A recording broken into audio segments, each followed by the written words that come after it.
মেয়েটি বললে, আমি বিষ খাবো স্যার, আমার আর ইচ্ছে করছে না বাঁচতে। আমি শুধালাম, কি হয়েছে তোমার? সাত সকালে এসব কি বলছো তুমি? মেয়েটি বললে, সত্যি বলছি স্যার, আমার আর এক ফোঁটাও ইচ্ছে নেই বাঁচার। আমি খুব উদ্বিগ্ন হয়ে শুধালাম, কি হয়েছে তোমার, বলবে তো?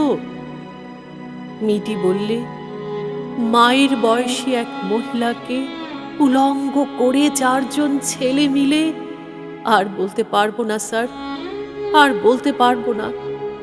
নামতে নামতে কত নিচে নেমে গেছে সমাজটা দেখুন। আমার আর ইচ্ছে করছে না বেঁচে থাকতে।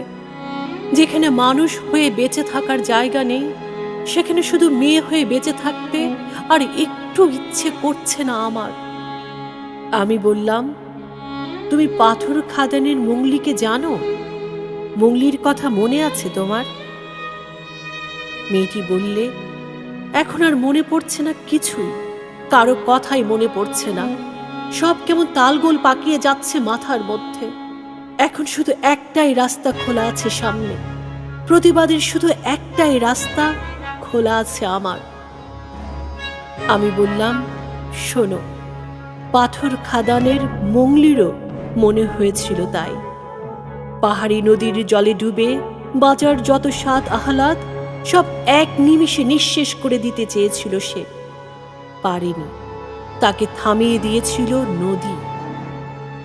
নদী বলেছিল, এই মংলি, মরে গেলে তো হারে গেলি, জল থেকে মাথা খাড়া করে ওঠ। এই পাথর খাদানের মাটি আর গা গ্রামের মাঝে বাবু আর বেনিয়াদের ব্যবসার ফাঁদ থেকে আরো হাজার হাজার লাখ লাখ মংলিকে পাহারা দেবার লাগে তীর, কাঁড় আর টাঙ্গি হাতে সাদ্দারের পাড়া তুই যা। রুক্ষা দাঁড়া মংলি, রুক্ষা দাঁড়া।